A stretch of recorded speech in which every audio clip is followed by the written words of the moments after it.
Mumtaz TV bersama menegakkan sunnah.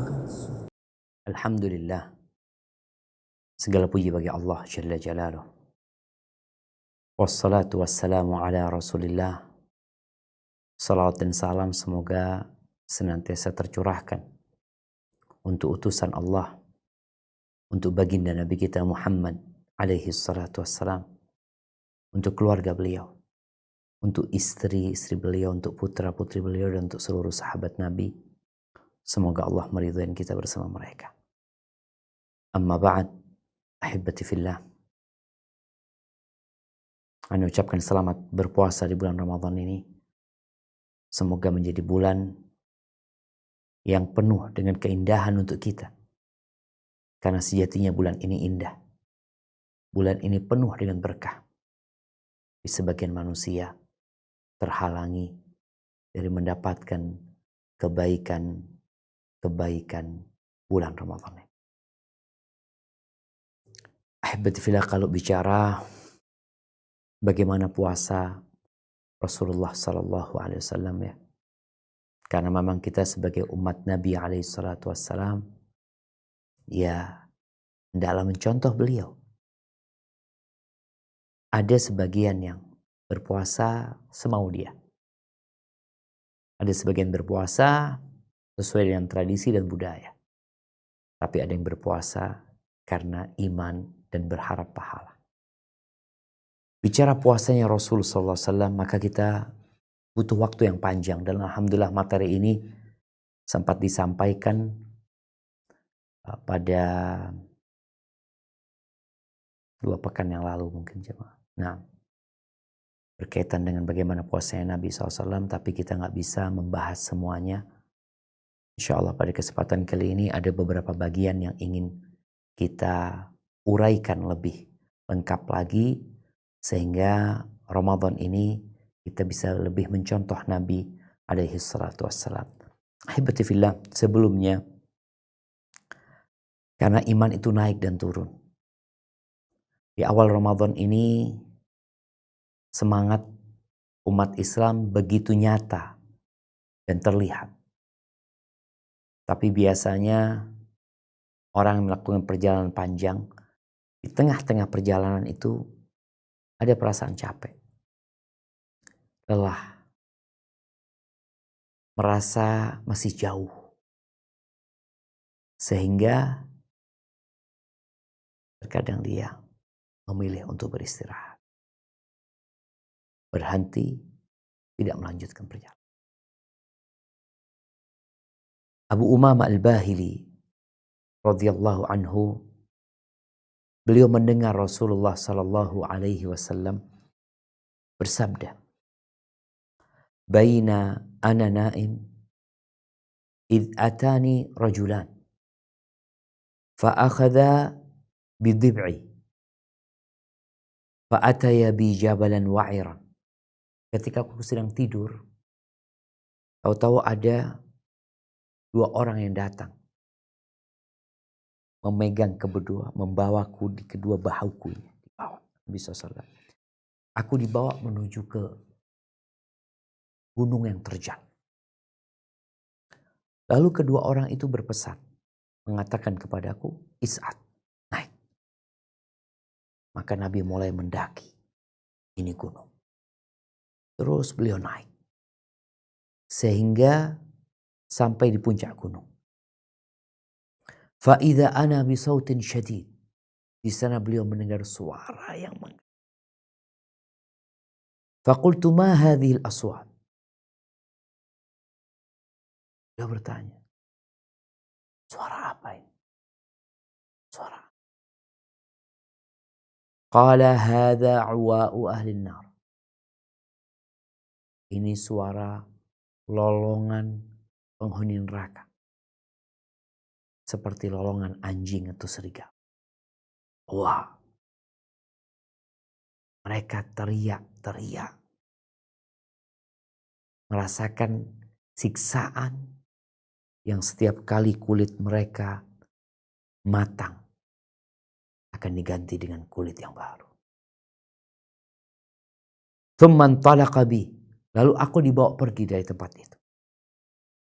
Fa'idha ana biqaumin mu'allaqin bi'araqibihim musyaqqaqatun ashdaquhum tasilu ashdaquhum daman. Tahu-tahu aku melihat orang-orang yang digantung terjungkir. Gantung terjungkir seperti kambing yang habis dipotong tuh diikat. Seperti itu. Kepalanya di bawah.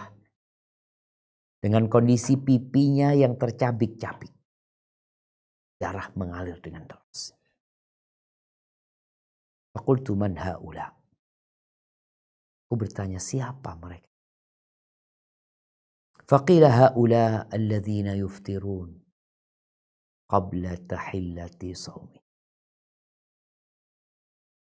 Mereka adalah orang-orang yang berbuka sebelum waktu.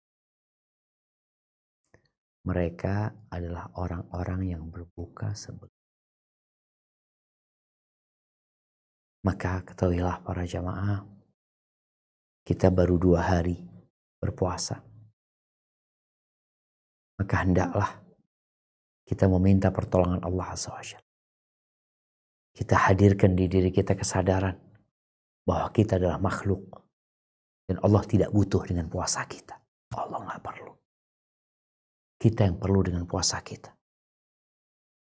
Mereka yang bekerja di sebuah perusahaan, mereka yang perlu. Mereka mau keluar, ya mungkin perusahaan keberatan. Tapi banyak yang akan menggantikan posisi dia.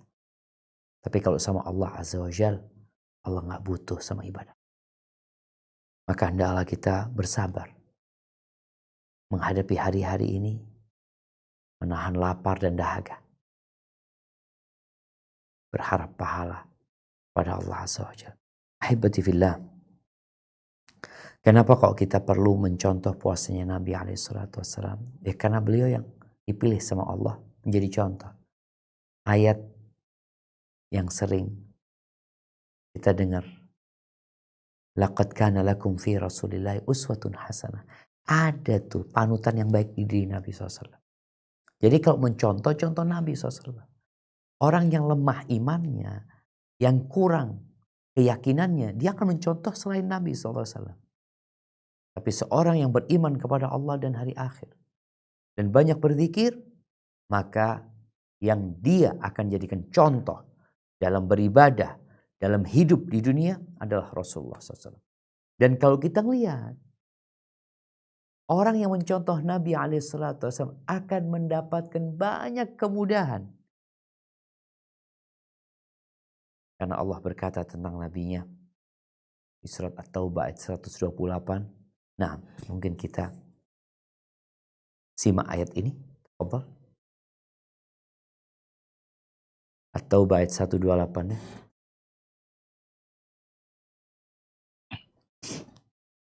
أعوذ بالله من الشيطان الرجيم لقد جاءكم رسول من أنفسكم عزيز عليه ما عنتم حريص عليكم بالمؤمنين رؤوف رحيم. Yang artinya, sesungguhnya telah datang kepadamu seorang rasul dari kaummu sendiri. Berat terasa olehnya penderitaanmu, sangat menginginkan keimanan dan keselamatan bagimu. Amat belas kasihan lagi penyayang terhadap orang-orang. Masya Allah. Oleh karena itu Nabi SAW tidak pernah dikasih 2 pilihan sama Allah Azza wa Jalla. Melainkan beliau akan memilih yang lebih mudah, yang lebih ringan. Kenapa? Karena beliau tidak ingin memberat. Beliau pernah melihat seorang yang sedang berpuasa dalam kondisi musafir. Sampai pingsan, sampai kepayahan dia. Maka Nabi SAW mengatakan, Laisa minal bir as-siyam fi safar. Dan termasuk amal bir ya. Orang berpuasa dalam kondisi musafir yang kemudian menyebabkan dirinya kepayahan. Ahibati fillah. berkaitan dengan Ramadannya Nabi SAW. Mungkin kita akan membaca firman Allah Azza wa Jal di surat Al-Baqarah. Kita tahu di ayat 183 Allah mengatakan tentang ya ayyuhalladzina amanu kutiba alaikumusiyam kama kutiba alal ladzina min qablikum. Kita akan baca ayat 185 supaya kita sadar dan kita tahu puasa ini mudah. Engkau bisa. Mencontoh Nabi SAW bisa. Melewatin Ramadan ini dengan berpuasa full mampu. Tapi terkadang kok nggak mau. Ini bukan nggak mampu, nggak mau. Baik, silakan dibaca di Al-Baqarah ayat 185.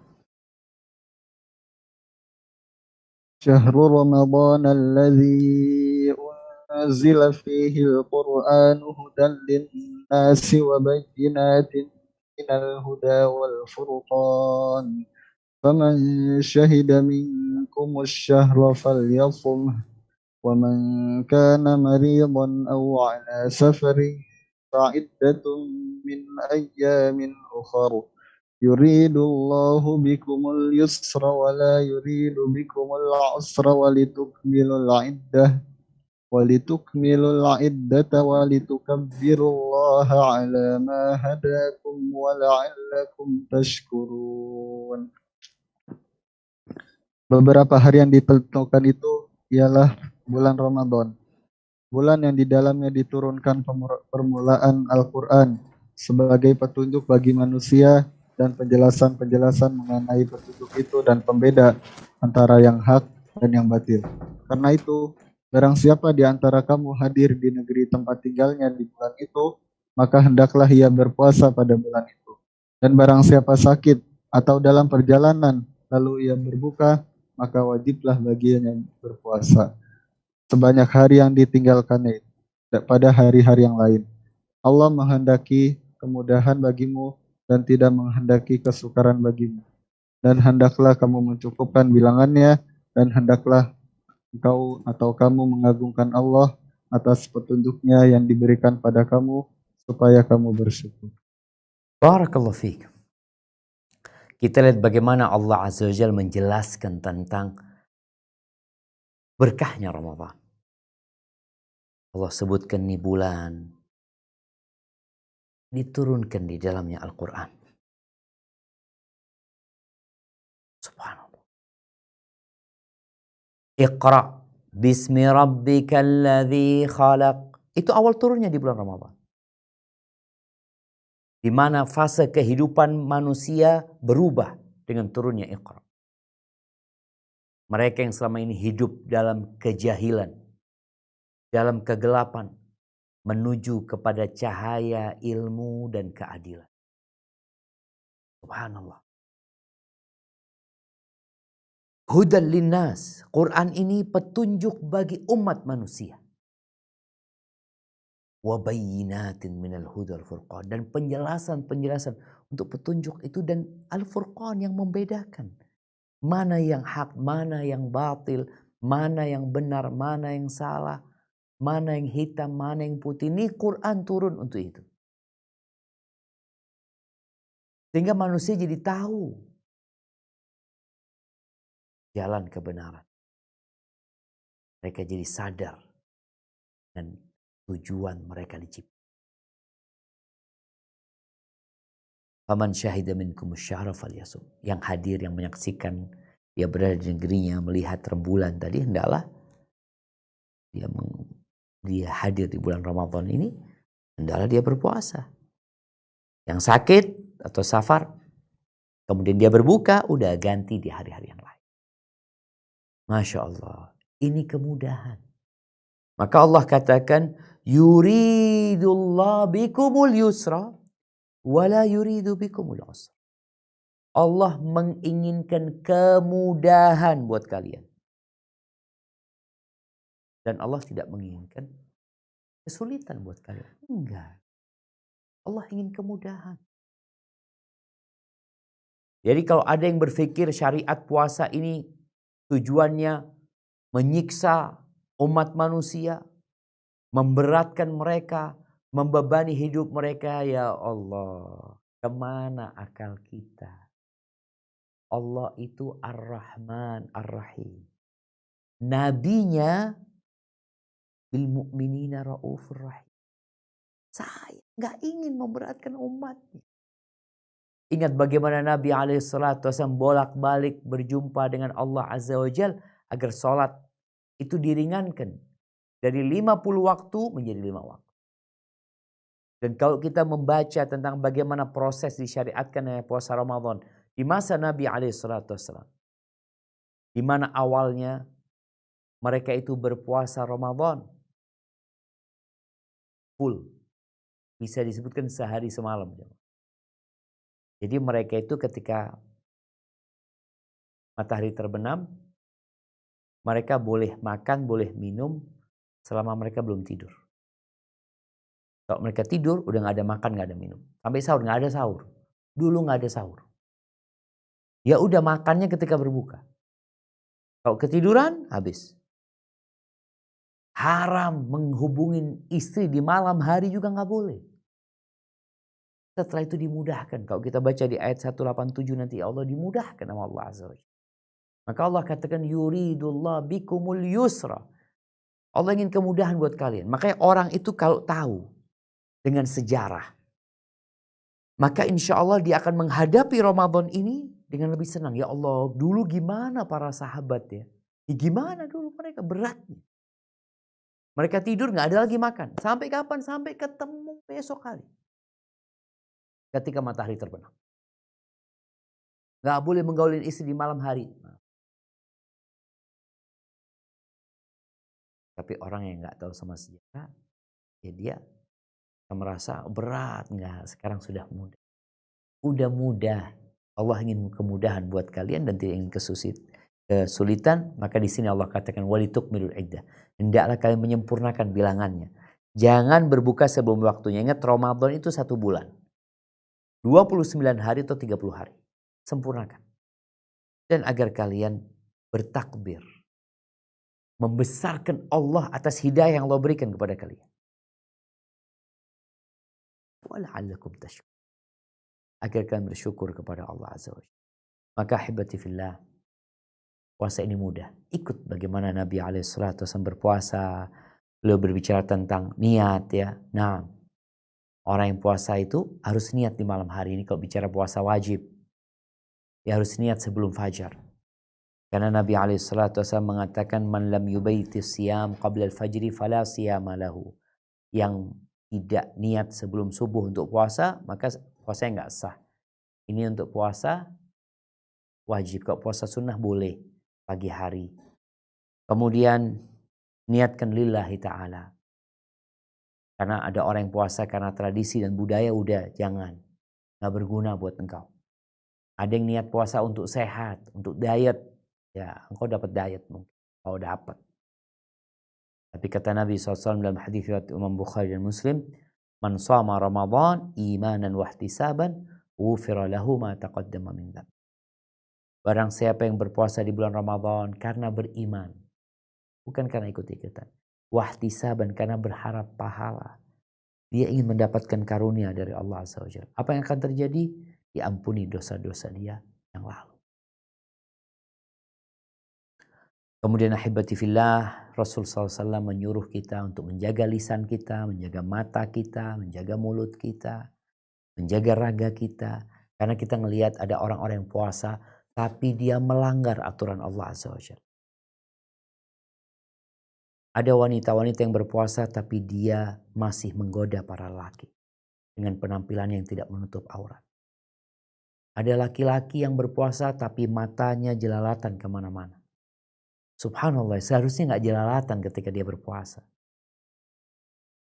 Karena orang yang berpuasa itu dapat mengontrol dirinya. Nabi SAW memberikan arahan kepada pemuda yang gak mampu nikah puasa. Fa'innahu lahu wija. Jadi perisai puasa itu yang menyelamatkan engkau. Jadi ini sesuatu yang yang seharusnya tidak terjadi gitu. Kalau puasanya benar. Tapi kita lihat ada orang-orang berpuasa ternyata dosa tetap dia lakukan, kemaksiatan dia lakukan. Para wanita berpuasa tapi dia masih menggoda laki-laki. Kita tahu setannya dibelenggu. Setan tuh gak godain, dibelenggu. Artinya dia menggodain dengan cara yang sulit. Ini ternyata ada sebagian manusia yang tetap menggodain para laki-laki. Untuk zina mata, untuk zina tangan, bahkan untuk berzina. Na'udzubillah min dzalik. Maka Nabi SAW mengatakan dalam hadis yang diriwayatkan Imam Nasa'i, rubba sha'imin hadduhu min siyamihi al-ju' wal atash. Berapa banyak orang yang berpuasa, dia nggak dapat apa-apa kecuali lapar dan haus. Maka seharusnya muslim itu ya menjadi taat gitu. Laksanakan perintah Allah yang memang diperintahkan, yang dilarang ditinggalkan. Dan kalau kita lihat orang yang berpuasa ini meninggalkan, tidak melakukan. Dia meninggalkan makan dan minum. Kayak fadilahnya besar sekali. Bagaimana manusia yang perlu dengan makan dan minum dan menyalurkan syahwatnya di tempat yang halal, itu nggak boleh di siang hari bulan Ramadan. Nggak boleh.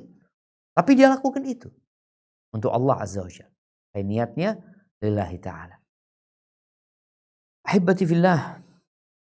Sahurnya Nabi SAW, ya sahur ini disyariatkan. Jangan lupa untuk bersahur karena Nabi SAW mengatakan fa inna fis sahuri barakah. Sahur itu berkah. Bagaimana para malaikat mendoakan orang-orang yang sahur. Bagaimana waktu sahur itu waktu dikabulkannya doa. Sehingga seorang ketika bangun di waktu itu, dia memperbanyak istighfar, mendekatkan diri kepada Allah, dan sahur, makan. Nikmat sahurul mu'min tamar. Kata Nabi SAW, sebaik-baiknya sahur seorang mukmin itu kurma. Engkau makan kurma. Lebih, ya katanya yang mengkaji. Coba kurma 7 butir sama nasi 1 piring, sama daging, sama ikan, sama kurma 7 butir. Oh lihat. Kalau nasi mungkin akan membuatmu kenyang, berat. Tapi kurma akan membuatmu kuat dan kau tidak lapar. Tapi perutmu tidak jadi buncit juga karena banyaknya makan. Maka hendaklah di bulan Ramadan ini umat Islam tidak menjadi konsumtif karena dia sedang berpuasa. Sahurnya kurma. Coba jemaah. Bisa engkau makan kurma 7 butir sama minum air aja. Mau makan lainnya silahkan, tapi jangan terlalu kenyang. Kalau mungkin capek mau sahur ini dan itu, kata Nabi SAW, walau jur'atama, walaupun seteguk air engkau sahur. Masya Allah. Hari ini hari kedua puasanya Yusuf ya. Yusuf puasa tapi nggak sampai full. Dia itu kalau sahur ribut, teriak-teriak. Dia merasa dizalimin. Dia merasa bapaknya jahat. Ibunya jahat, kata dia. Kenapa? Anak gak mau makan. Yusuf gak mau makan. Kok dipaksain makan, kata dia. Sampai akhirnya dia puasa. Pagi jam 9, sebelum ke sini, sebelum jam 9, dia sudah minta berbuka. Gak kuat, kata dia. Lapar. Makanya sahur ini penting. Berkahnya itu dari sisi waktunya, doanya para malaikat, ya. Kemudian dari sisi kekuatan buat orang yang sedang berpuasa. Dan ada teman-teman yang kerjanya keras, melelahkan, berkeringat. Gimana yang seperti itu? Engkau mungkin butuh lebih lagi sahurnya. Jadi orang tahu dengan kondisi masing-masing. Kemudian waktu berbuka, Rasulullah SAW itu jamaah, beliau memanfaatkan waktu itu untuk berdoa. Karena memang doanya orang yang berpuasa itu dikabulkan sama Allah Azza wa Jalla.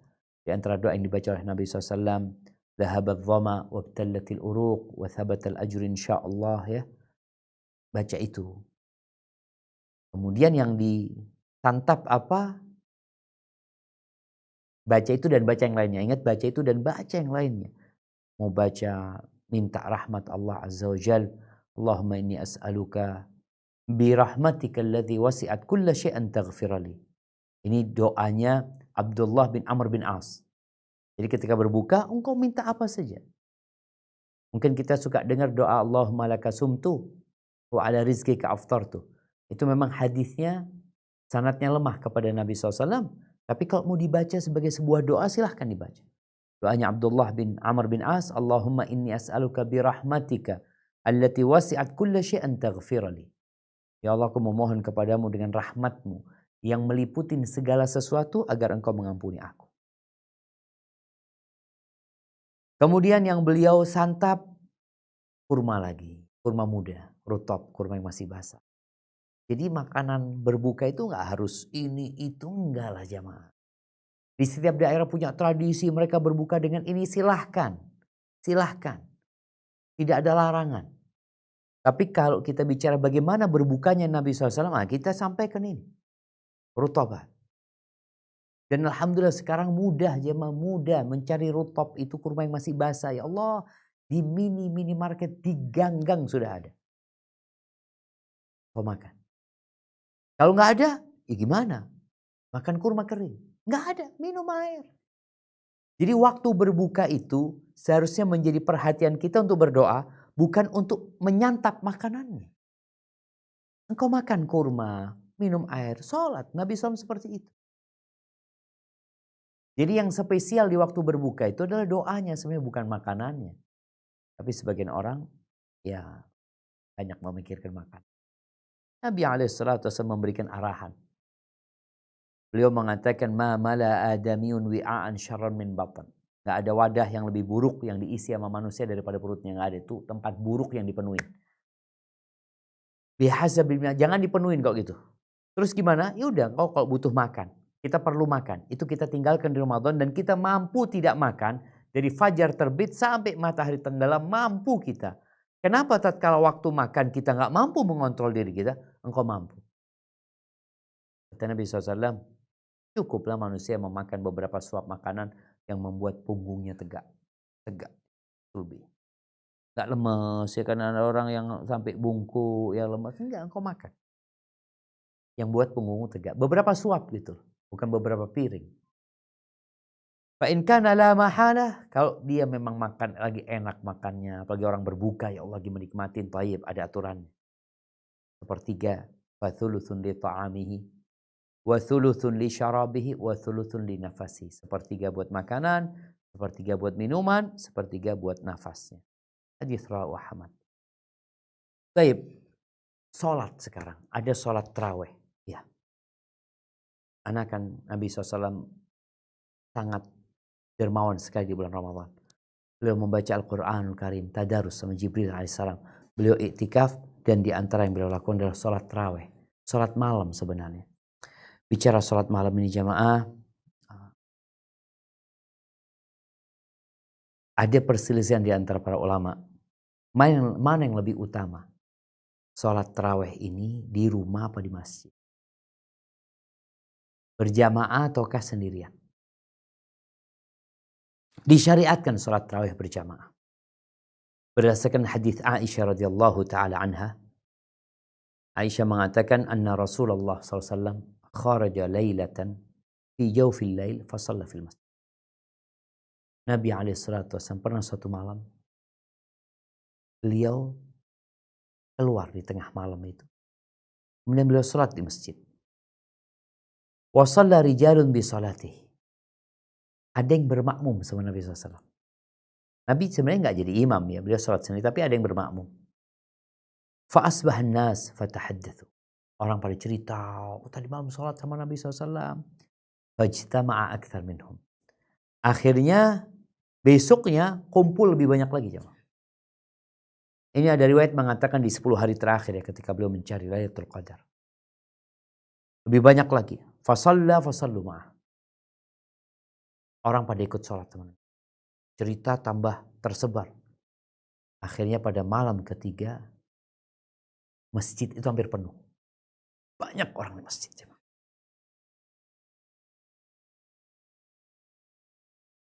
Nah, ketika malam yang ketiga ya. Malam ketiga Nabi masih jadi imam bersama mereka. Falamma kanatil lailatul rabi'ah ajazal masjid an ahli. hatta kharaja li salatis sabah. Ketika malam yang keempat, orang tambah banyak nih, tambah penuh lagi masjid nih. Nabi nggak keluar. Nabi keluar waktu sholat subuh. Artinya beliau nggak sholat di dalam masjid, sholat di rumah. Selesai sholat subuh, beliau menghadap kepada para sahabatnya. Beliau bertasyahud ya, mengatakan alhamdulillah nahmaduhu wa nasta'inuhu wa nastaghfiruh. Kemudian beliau berkata, ama fa innahu lam yakhfa alayya makanukum. Ya, semalam itu aku tahu, aku bukan nggak tahu dengan kondisi kalian ya. Wa khasyitu walakinni khasyit. Kata Nabi, aku takut gitu. An tufrada alaikum fata'jizu anha. Aku takut sholat malam itu diwajibkan buat kalian dan kalian gak akan mampu melakukan. Akhirnya Nabi SAW meninggal dunia dan beliau gak pernah jadi imam lagi sudah untuk sholat tarawih itu. Taib, di masa Abu Bakar Siddiq radhiyallahu taala anhu, orang sholat di masjid sendiri-sendiri. Ada yang berjamaah, ini sama 1 orang, ini sama 2 orang, ada yang sama 10 orang. Jadi mereka bikin jamaah sendiri-sendiri. Akhirnya Umar bin Khattab radhiyallahu ta'ala anhu mengumpulkan mereka di satu imam. Mereka sholat akhirnya dengan satu imam. Umar gak ikut dengan sholat mereka. Mereka sholat dengan satu imam. Umar, ini ceritanya, Ubay bin Ka'ab, thumma kharajtu ma'ahu lailatan ukhra. Malam selanjutnya aku keluar bersama Umar bin Khattab radhiyallahu ta'ala anhu, dan Umar melihat orang sedang sholat dengan satu imam. Yang awalnya pisah-pisah itu, ini jadi satu imam. Lalu Umar mengatakan, ni'matil bid'ah hadhihi. Ini bid'ah yang bagus. Artinya sesuatu yang baru sebenarnya, walaupun hukum asalnya udah pernah dikerjakan Nabi SAW. Tapi Umar menghidupkan. Ini bid'ah secara bahasa. Tapi apa kata Umar? Wallati yanamuna anha afdal min allati yaqumun. Wa kana an-nas yaqumuna awwala. Umar radhiyallahu ta'ala mengatakan, yang sedang tidur sekarang, gak ikut sholat. Artinya sholatnya nanti malam. Itu lebih baik daripada yang sholat sekarang. Karena sholatnya di awal waktu, jadi habis isya mereka sholatnya. Jadi yang sholatnya nanti itu lebih baik daripada yang sholatnya sekarang. Baik, berapa jumlah rakaatnya? Nabi SAW kata Aisyah gak pernah lebih dari 11 rakaat. Ini sholat tarawihnya Nabi SAW gak pernah lebih dari 11 rakaat. Ini ceritanya Aisyah radhiyallahu ta'ala anha. Fi Ramadan wala fi ghairi. Gak di bulan Ramadan atau di luar bulan Ramadan. 11 rakaat. Akan tetapi Nabi pernah ditanya sallallahu alaihi wasallam oleh seorang sahabat tentang bagaimana sholat malam. Jawaban beliau, mathna. Dua-dua. Fa idza khasyital fajr, kalau engkau takut subuh, maka tutup dengan witir saat. Di sini Nabi tidak mau menjelaskan jumlahnya. Nabi menceritakan tentang bagaimana sifatnya. Itu dua-dua. Maka ada riwayat di mana Umar bin Khattab radhiyallahu ta'ala anhu ketika mengumpulkan orang-orang untuk sholat berjamaah di Masjid Nabawi itu, diimami oleh Ubay bin Ka'ab dan Tamim ad-Dari, mereka membaca tiap rakaat itu ratusan ayat ya, ayat yang ratusan itu sebanyak 21 rakaat. Ini ada riwayat yang seperti itu, ada riwayat yang 11 rakaat. Jadi yang jelas boleh lebih dari 11. Nabi memberikan arahan. Pertanyaannya sekarang, mana yang lebih utama? Sholat tarawih ini di rumah apa di masjid? Ahibati fillah, Ana akan bacakan sebuah pembahasan tentang hal ini ya. Ana akan ringkaskan karena waktunya gak banyak buat kita. Hukum sholat sunnah secara umum itu lebih baik di rumah. Lebih baik di rumah secara umum. Dan boleh di masjid. Lebih baik dan boleh di masjid. Dan termasuk sunnah yang umum ya seperti sholat duha umpamanya. Atau sunnah rawatib, qabliyah ba'diyah. Tapi para ulama membagi sholat sunnah itu menjadi tiga pandangan. Yang pertama, sholat sunnah yang lebih utama disembunyikan dan sendirian. Maka yang seperti ini lebih utama di rumah. Yang kedua, sholat sunnah nggak bisa dikerjakan kecuali di masjid. Seperti apa? Ya tahiyatul masjid. Kemudian 2 rakaat tawaf. Itu di masjid dikerjainnya gitu. Ya udah dikerjakan di masjid gitu. Kemudian macam yang ketiga, sholat sunnah yang dianggap masuk dalam syiar Islam yang nampak.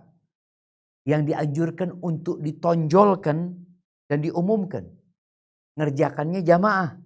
Seperti sholat Id, Idul Fitri, Idul Adha, sholat sunnah. Tapi dia termasuk satu syiar yang dianjurkan kita melakukannya berjamaah. Sholat kusuf, sholat gerhana, sholat minta hujan. Baik, sholat tarawih itu masuk yang mana? Masuk yang pertama apa yang kedua? Sebagian ulama memasukkan sholat tarawih itu kepada bagian yang ketiga.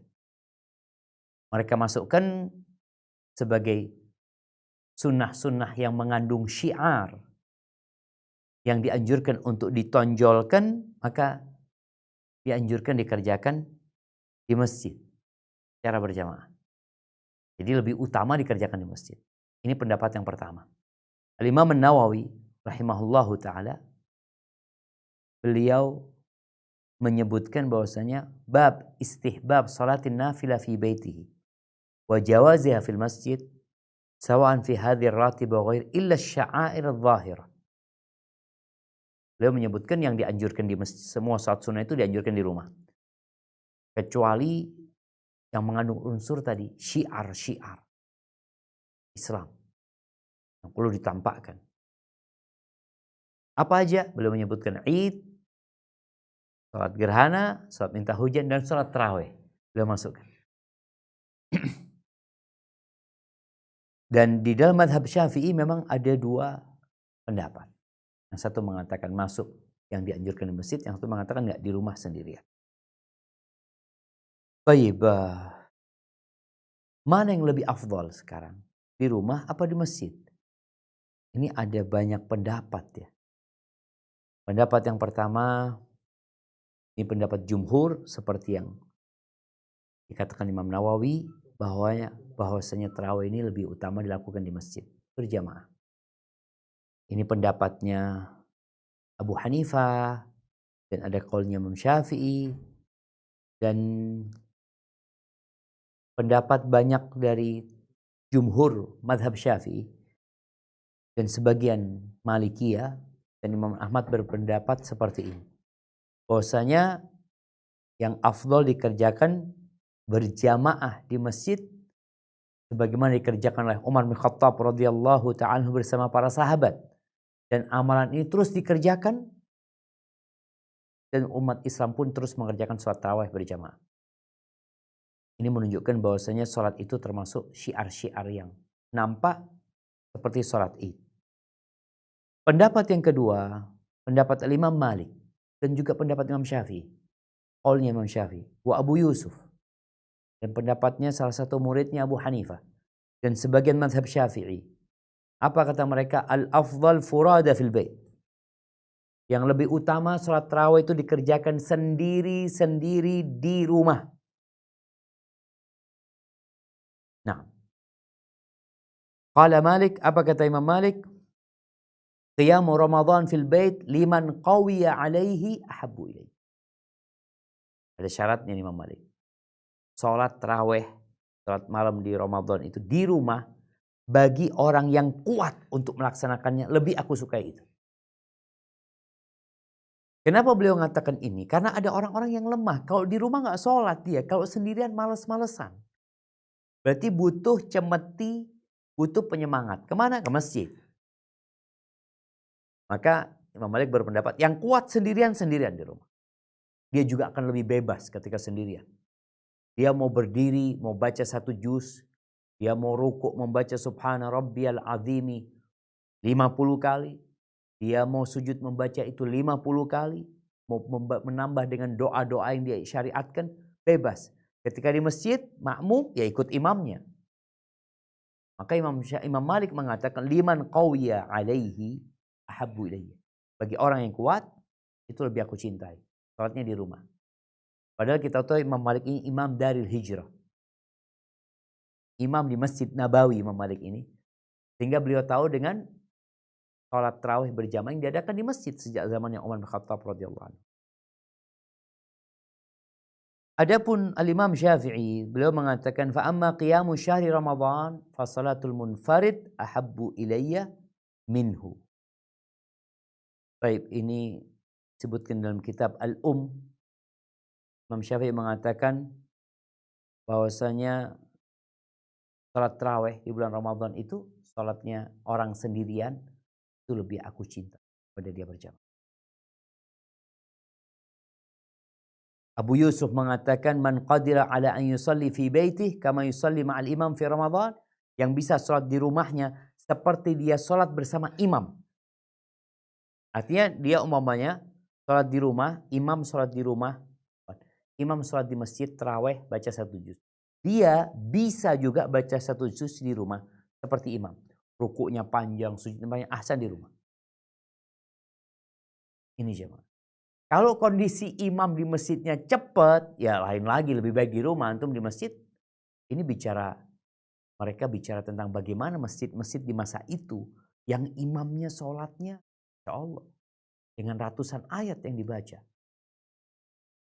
Ya, ini beliau menyebutkan yang bisa sholat seperti imam di bulan Ramadan, maka lebih baik dia sholat di rumahnya. Ya, kalau di masjid imamnya pendek, berarti di rumah dia bisa lebih dari itu, tentunya akan lebih baik dari itu. Dan pendapat ini diriwayatkan dari Abu Hurairah radhiyallahu taala anhu. Hadis dalilnya apa? Dalilnya tentang keumuman salat sunnah itu lebih baik di rumah daripada di masjid. Pendapat yang ketiga, sebagian Hanafiyah berpendapat bahwasanya termasuk sunnah kifayah ya. Kalau sudah ada yang sholat di masjid, maka orang-orang yang di rumah sholat di rumah. Ada masalah buat dia. Ada yang berpendapat bahwasanya sholat tarawih ini fardu kifayah, wajib kifayah. Kalau tadi ada yang mengatakan sunnah kifayah, kalau ini fard kifayah. Ini disebutkan pendapatnya Imam Tahawi. Kemudian ada pendapat yang lain yang tidak perlu disebutkan yang mengatakan sholat tarawih jamaah ini bid'ah, sehingga mereka tidak mau melaksanakannya. Siapa yang mengatakan ini? Orang-orang Syiah. Karena mereka tahu yang mengumpulkan sholat tarawih berjamaah itu siapa? Umar bin Khattab radhiyallahu taala anhu. Sedangkan mereka mau menyelisihi apa yang diajarkan Umar bin Khattab radhiyallahu taala anhu. Pendapat yang terakhir yang keenam menyebutkan sholat tarawih ini ada perinciannya. Jadi bisa jadi sholat di rumah lebih utama, bisa jadi di masjid lebih utama. Dan ini pendapat sebagian banyak ulama dari kalangan, Anda nggak katakan banyak, ada dari mazhab Maliki, ada mazhab Syafi'i dan sebagian Hanafiyah. Apa syaratnya mereka? Mereka mengatakan jamaah ini dianjurkan. Karena dari dulu sudah dilakukan sejak zamannya Umar bin Khattab radhiyallahu anhu. Dan sholat sendiri untuk menyelamatkan diri dari riya itu lebih utama. Jadi jamaah itu dianjurkan ke masjid, tapi kalau engkau enggak, aku mau sendiri agar aku selamat dari riya ini lebih utama, berarti engkau di rumah. Tapi dengan 3 syarat. Ini dalam mazhab Maliki mereka mensyaratkan 3 syarat. Yang pertama, masjid jangan sampai nggak ada sholat tarawih gitu loh, kosong masjidnya. Tetap di masjid harus ada sholat tarawih. Yang kedua, seperti yang disebutkan tadi, dia kuat. Imam Malik mengatakan liman qawiya alaih, dia mampu sholat sendirian. gak males, gak lemes. Tapi kalau dia di rumah lemes ya, akhirnya dia gak sholat, ya ahsan dia berangkat ke masjid. Kemudian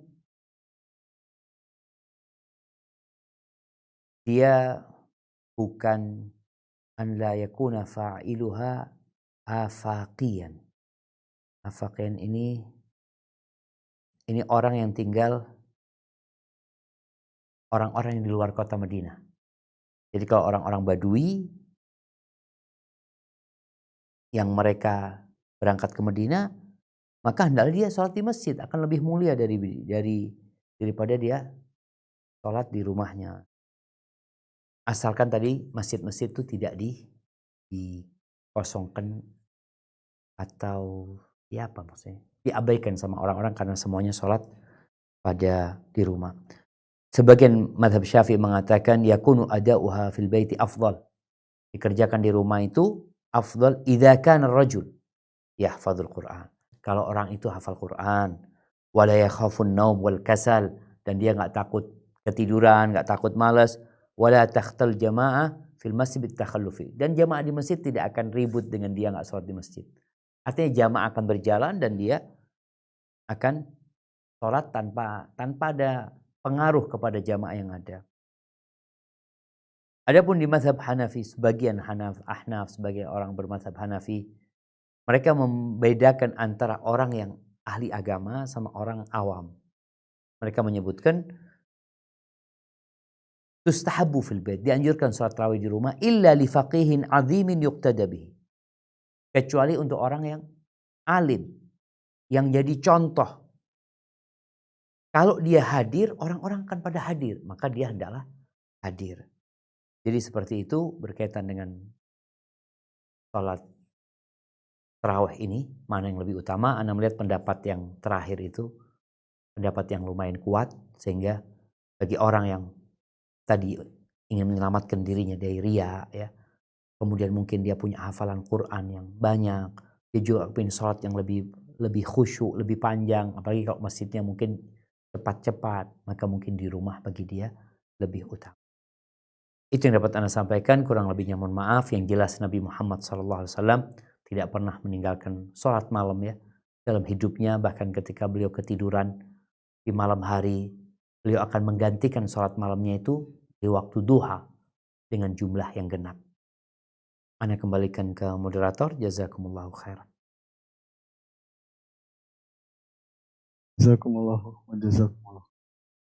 Jazakumullahu khairan wa barakallahu fikum. Kami sampaikan pada Ustaz Dr. Syafiq Riza Basalamah LCMA hafizahullah ta'ala atas materi yang telah disampaikan. Semoga dapat bermanfaat bagi kita semua dan dapat kita amalkan di kehidupan kita sehari-hari. Taib, kita masuk ke sesi tanya jawab dan kami mohon maaf karena Ana lupa menyampaikan di mukadimah untuk yang raise hand untuk hari ini, karena keterbatasan waktu yang kita punya, maka kami mohon untuk mempersingkat pertanyaannya. Barakallahu fikum ajmain. Pertanyaan pertama mungkin Ana akan bacakan, Ustaz.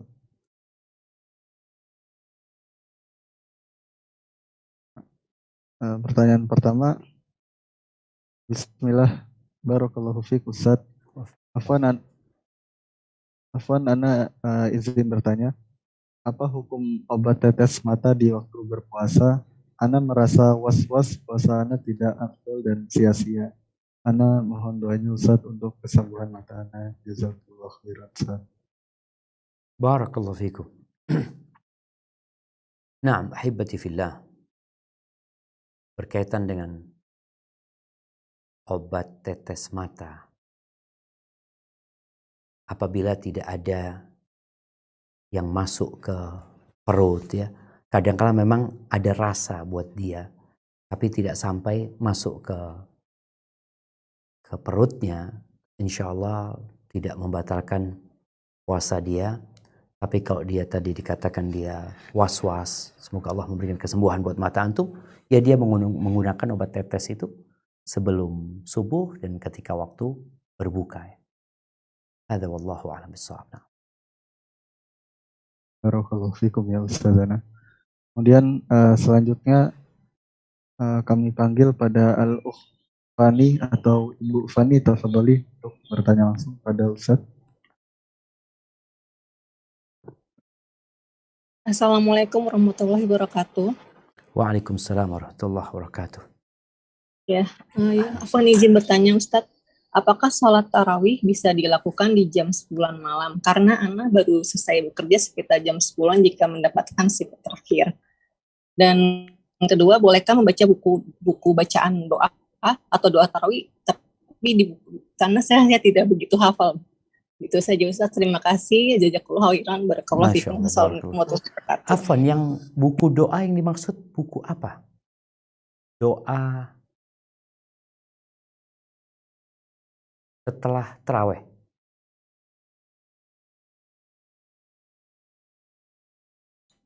Nah, Iya maaf Ustadz, doa. doa tuntunan bacaan doa soal sunnah Ustadz. Masya Allah. Ya, barakallahu fiik. Ya, ahibati fillah.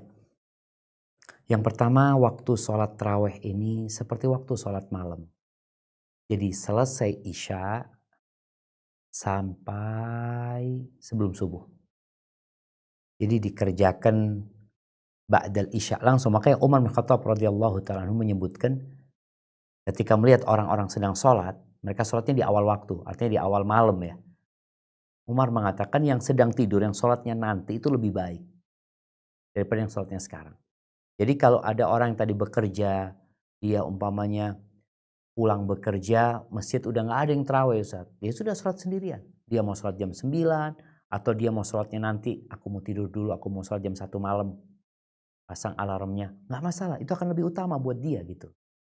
Jadi bicara waktu yang paling utama untuk melaksanakannya adalah sepertiga malam akhir. Jadi ketika dia mengerjakannya di awal malam boleh, di pertengahan malam boleh, dan di akhir malam itu yang lebih baik.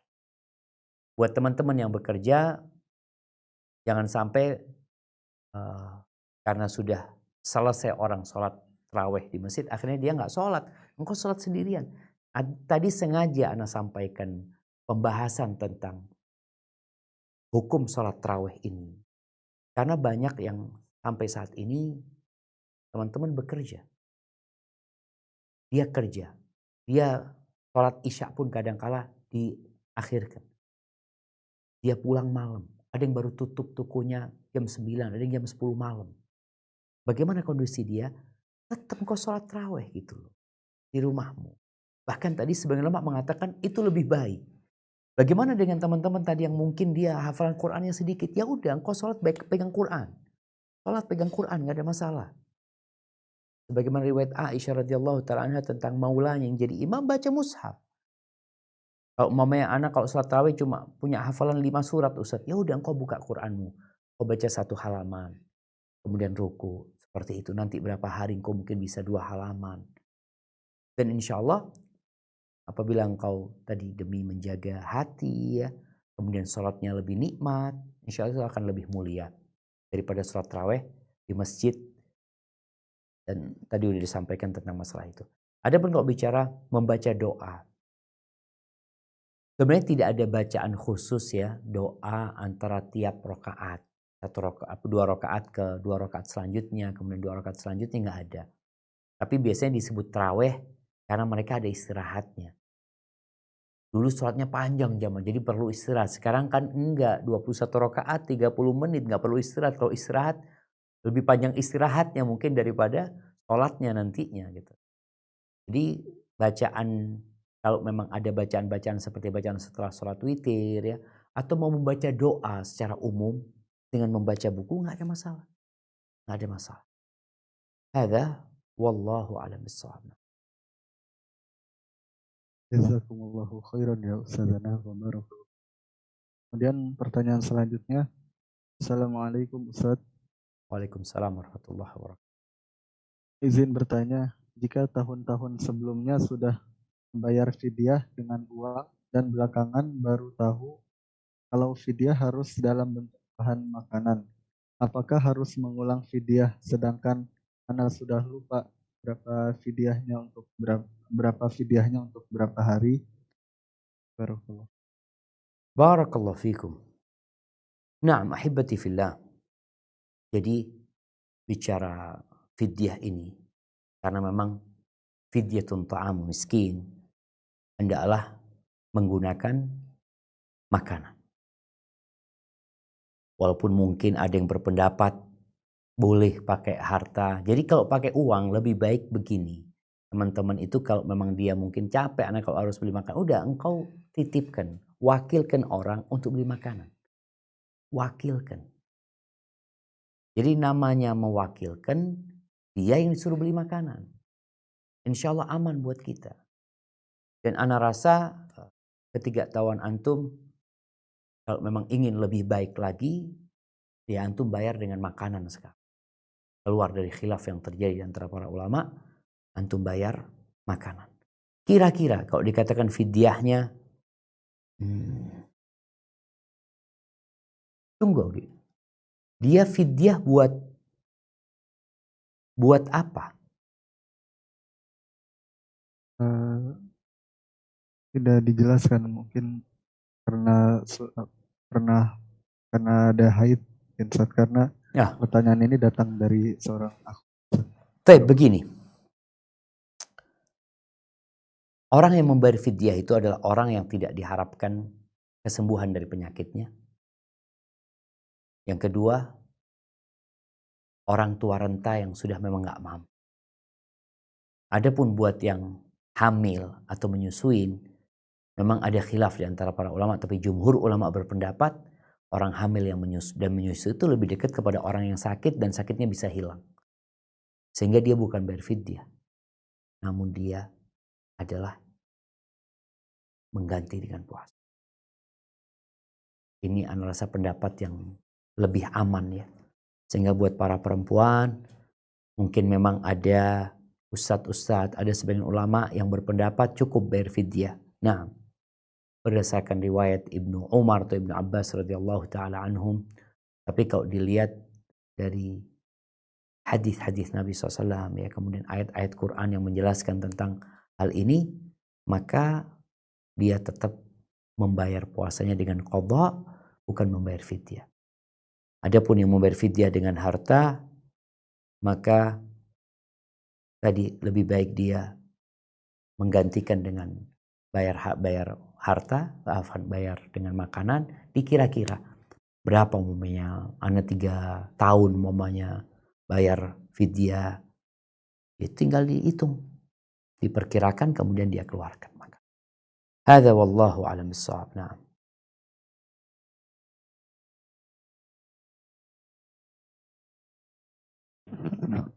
Barakallahu fikum ya Ustazana.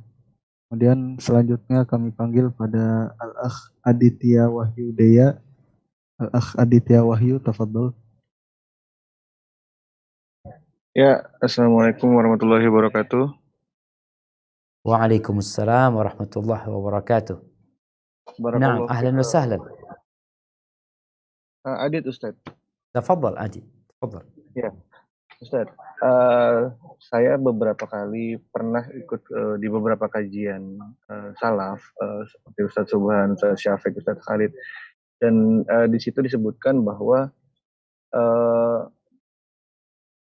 jika kita mengikuti sholat tarawih dan juga witir bersama imam, itu diberikan pahala sama dengan sholat malam semalam suntuk lah, kalau saya tidak salah itu untuk pahalanya. Ustaz, nah maksud saya gini Ustaz, ada yang salah satu Ustaz menyebutkan jika misalkan ada ceramah di sela-sela witir dengan tarawih, itu hukumnya bagaimana Ustaz? Barakallahu fiik Ustaz. Assalamualaikum warahmatullahi wabarakatuh. Waalaikumsalam warahmatullahi wabarakatuh. Nah, ahibati fillah, ini berkaitan dengan sholat tarawih ya. Di mana terkadang ada kajian. Yang kajian itu ada yang diadakan setelah selesai sholat witir, ada yang diadakan sebelum sholat witir. Wallahu a'lam bishawab. Ana lihat ketika mereka mengadakan kajian sebelum witir, ini akan memberatkan jamaah. Sedangkan imam itu, Nabi SAW mengatakan, fal yukhaffif, hendaklah dia meringankan buat jamaah. Orang yang mau sholat witir kan harus nunggu ceramah ini. Boleh jadi dia punya acara, boleh jadi dia mau pulang gitu. Dia ingin pahala tadi sholat bersama imam sampai pulang. Gara-gara dia mengadakan kajian sebelum witir, maka dia menghalangi jamaah dari banyak kebaikan. Mungkin dia berpikir, enggak ini kajian. Iya, kajian gak ada masalah. Tapi selesaikan dulu ibadah. Kecuali memang gak mau ada sholat witir. Artinya kita memang gak mengadakan sholat witir. Witirnya kita semua witir masing-masing. Atau nanti witirnya mau tengah malam lagi mau sholat malam, silahkan. Jadi intinya seorang imam itu diperintahkan untuk meringankan jamaahnya. Untuk memperhatikan jamaah. Ini Nabi SAW subhanallah ya, sampai pernah marah kepada Mu'ad bin Jabal ketika dia sholat panjang banget. Akhirnya Nabi SAW mengatakan kepada Mu'ad, kalau engkau sholat sama orang, hendaklah engkau ringankan. Di belakangmu itu ada yang sakit, ada yang tua, ada anak kecil, ada dzal haja, ada orang yang punya keperluan. Maka perhatian kepada mereka. Dan berkaitan dengan ini juga tarawih yang kemudian ada kajian, silahkan. Tapi selesaikan dulu sholat witirnya, sehingga jamaah tadi gak tergantung, gak terikat. Dia sudah bisa pulang. Karena kajiannya bukan wajib gitu. Yang mau ikut kajian silahkan, itu sebuah kemuliaan. Tapi kalau seakan-akan diwajibkan, sehingga kita ikat jamaah, engkau jangan pulang dulu, dengerin kajian dulu gitu loh. Kalau enggak, engkau akan kehilangan fadilah sholat malam suntuk bersama imam. Ini akhirnya memberatkan jamaah. Jadi hendaklah masjid-masjid yang mungkin mengadakan kajian, mempertimbangkan kembali mereka membuat kajian di antara tarawih sama witir mereka, yang itu akan berdampak tidak baik buat jamaah sebenarnya. Dan ada unsur tadi memberatkan buat mereka. Hadza wallahu a'lam bissawab. Jazakumullahu khairan ya Ustazana wa barakallahu fikum. Kemudian selanjutnya kami panggil pada Ibu Mulan Ummu Jasmin, tafadholi. Assalamualaikum Ustaz. Waalaikumsalam warahmatullahi wabarakatuh. Ahlan wa sahlan, barakallahu fiik. Naam, tafadhali. Aku Ustaz, ini terkait salat tarawih juga. Jadi untuk wanita itu kan dianjurkan atau ditamakan salat di rumah ya Ustaz. Nah cuman 2 malam ini Ustaz, anak kurang khusyuk karena kebetulan masjid dekat rumah ini pikirnya kencang sekali dan salat mereka tuh seperti orang balapan Ustaz. Masya Jadi Allah. semalam itu Ustaz, anak tuh sampai lupa rakaat anak tuh apa yang khusus tarawih Ustaz, ya 8 rakaat kurang atau lebih 8 rakaat. Nah, terkait dari ketiga khusyuan itu Ustaz, anak kan ini karena pemahaman anak mungkin kurang Ustaz ya, anak jadinya anak sujud sahwi Ustaz setelah salam menyelesaikan salat tarawih Ustaz. Nah, ini bagaimana hukumnya ya Ustaz ya? Terus apakah untuk menghindari ini, apakah anak boleh ikut suami untuk sholat di masjid yang lain Ustaz? Karena kalau anak mau nunda agak malam nunggu di masjid selesai, ini kan anak takutnya ngantuk kan Ustaz karena udah malam Ustaz. Nah, Ustaz. Nah, sebelumnya anak juga ucapkan terima kasih Ustaz, jazakallahu khairan Ustaz atas nasihat beberapa waktu lalu. Anak ikutin kajian. Ini mungkin bisa jadi testimoni untuk semua orang Ustaz ya. nah. Perihal sahur Ustaz. Jadi anak ini punya mah akut dan alhamdulillah anak membuktikan sendiri, anak cuma sahur 3 butir kurma Ustaz sama 1 gelas air. Alhamdulillah anak puasa seharian tuh Ustaz, Masya Allah tidak ada keluhan Ustaz. Masya Allah. Tidak ada rasa lemas, tidak ngantuk, dan alhamdulillah lagi Ustaz, Allah beri kemudahan. Anak itu sekali duduk, alhamdulillah Masya Allah Ustaz, bisa menyelesaikan bacaan Quran 1 juz Masya kali Allah. duduk. Masya Allah. Dalam kondisi itu aja, Ustaz. sahurnya cuma 3 butir kurma itu. Iya, 3 Masya butir kurma Allah. sama 1 gelas air Ustaz. Masya Allah, barakallahu fiik. Taib, Barakallahu fiik, Ustaz. jazakillah khair. Masya Allah jamaah. Ya, ini insya Allah menjadi penguat ya. Sebagian orang kan mengatakan, kita kan orang Indonesia terbiasa makan nasi gitu. Nggak, kalau nggak makan nasi nggak bakal kuat kita puasa. Enggak, insya Allah kuat. Jadi masalahnya kadang-kala masalah 10 apa istilahnya, sugesti aja. Baik, kembali kepada pertanyaan Ummu Jasmine tadi ya. Ya kalau bicara sujud sahwi itu nggak ada masalah, kita sholat sunnah ketika kita lupa dengan rokaat kita sujud sahwi gitu. Kalau umpamanya kita ini kayaknya berapa ya? Kalau dikatakan ada yang sholatnya kan nyambung terus sampai 9 rokaat. Ada yang sholatnya 2-2. Jadi ketika dia ragu lebih atau kurang, kalau ragunya itu kurang ya dia yang paling kecil. Kemudian dia sempurnakan dengan sujud sahwi. Lalu berkaitan dengan pindah masjid ya, kadangkala kita terganggu di masjid itu ikut suami ke masjid yang lain, nggak ada masalah. Nggak ada masalah, jamaah tadi kita sebutkan tujuannya sholat ini mendapatkan kekhusyuan, mendapatkan fadilah, mendapatkan ketenangan dan kedamaian. Kalau kita sholat di masjid kampung kita ternyata nggak bisa tenang, karena mereka cepat, atau kondisinya sholat di rumah kita juga nggak tenang. Ini ahibati fillah mungkin bisa menjadi pengingat kita semua ya. Speaker di masjid itu lebih diutamakan untuk azan, untuk pemberitahuan orang kepada waktu sholat. Sehingga orang-orang yang di luar masjid itu tahu sudah masuk waktu sholat dan ajakan buat mereka ke masjid. Dan mungkin buat iqamah juga, walaupun iqamah lebih utama untuk yang di dalam masjid. Adapun sholat itu untuk yang di dalam masjid. Sedangkan tetangga-tetangga yang di rumah, mereka mungkin sedang sholat sendiri. Sehingga ketika ada suara itu akan mengganggu mereka. Maka hendaklah para DKM masjid mungkin mempertimbangkan hal itu, mencari maslahat lah yang lebih baik buat umat Islam, buat kita bersama. Baik, jadi nggak ada masalah tadi kalau dikatakan mau ikut suami, sholat di masjid lain, cari masjid yang lebih nyaman, ada masalah. Dan alhamdulillah di Indonesia ini ada 700.000 masjid dan musola, lebih dari itu jamaah, mungkin sudah 1 juta sekarang, sehingga kita itu bisa melihat masjid-masjid yang bacaannya enak supaya kita lebih khusyuk. Walaupun jangan sampai masjid yang ada di sekitar kita terabaikan, ditutup karena nggak ada yang sholat. Hadza wallahu a'lam bishawab. Nah. Barakallahu fikum ya Ustazana. Kemudian pertanyaan selanjutnya. Assalamualaikum warahmatullahi wabarakatuh. Ustaz izin bertanya.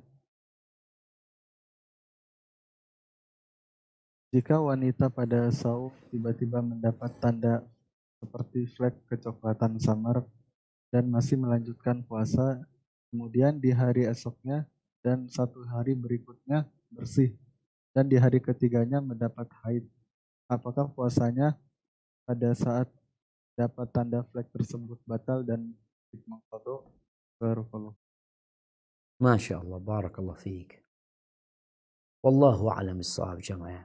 Jadi bicara flek yang boleh jadi itu darah haid dan boleh jadi dia itu bukan darah haid ya. Ketika dia tidak termasuk darah haid maka puasanya sah gitu. Gak ada masalah. Jadi masuk istihadhah. Tapi kalau itu bagian dari haid dia, maka dia harus menggantikan. Ketika bersih, maka udah dia dianggap bersih. Memang ada yang berpendapat bahwasanya boleh jadi dia itu datang bulan cuma nggak keluar gitu umpamanya. Tapi lebih baik kepada hukum yang zahir, ketika dia bersih maka dia berpuasa dan puasanya sah. Kemudian ketika fleknya itu memang masuk dari darah haid, terhitung darah haid, berarti puasa dia hari itu batal. Tapi kalau terjadi masuk istihadhah, darah yang penyakit umpamanya bukan darah haid, maka dia lanjutkan puasanya dan dia tidak perlu menggantikan puasa dia. Hadza wallahu a'lam bishawab. Sepertinya kita ke pertanyaan terakhir jemaah. Barakallahu fiik. Barakallahu fikum. Nah, untuk pertanyaan terakhir Anda akan bacakan. Assalamualaikum warahmatullahi wabarakatuh. Waalaikumsalam warahmatullahi wabarakatuh. Semoga Allah memberikan keberkahan dan kesehatan kepada Ustadz Syafiq dan tim SRB serta jamaah yang hadir pada hari ini. Afwan Ustadz izin bertanya, bagaimana memaksimalkan ibadah puasa Ramadan tahun ini karena Anda tidak tahu apakah Allah masih kasih kesempatan untuk bertemu dengan Ramadan selanjutnya. Mohon nasihatnya Ustaz. Jazakallah Gimana khair. Ogi? Izin bertanya Ustaz, bagaimana memaksimalkan ibadah puasa pada Ramadan tahun ini? Karena Ana tidak tahu apakah Allah masih kasih kesempatan untuk Ana untuk bertemu dengan Ramadan selanjutnya. Mohon nasihatnya Ustaz. Naam, Jazakallah khair. barakallahu fiik. Ya ahibati fillah. Kalau bicara bagaimana mengoptimalkan Ramadan kita, yang pertama perbaiki niat, tumbuhkan tekad, berdoa minta sama Allah SWT, bikin perencanaan sehingga kita tahu kita mau ngapain di bulan Ramadan ini. Amalan-amalan Ramadan antum pelajarin apa aja amalannya. Kemudian antum lihat, ana mau sedekah sekian. Memberi buka orang yang puasa, ana mau sekian. Baca Quran, ana mau sekian. Salat malam, ana mau sekian. Umpamanya berdoa, ana mau punya waktu yang banyak berdoa. Kemudian menjaga lisan, jangan sampai puasa kita sia-sia. Kemudian 10 hari terakhir ana punya rencana mau cari Lailatul Qadar. Jadi yang pertama niat, tekad, berdoa, kemudian buat perencanaan, lalu fa idza azamta fatawakkal 'ala Allah. Ketika engkau sudah ingin menjalankannya, bertawakal kepada Allah. Serahkan sama Allah, karena Allah yang bisa membantu dan membimbing. Ini yang dapat Anda sampaikan, kurang lebihnya mohon maaf.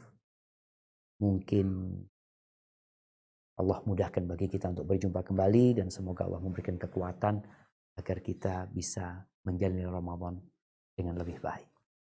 Baik, Anda kembalikan ke moderator. Jazakumullah khairan.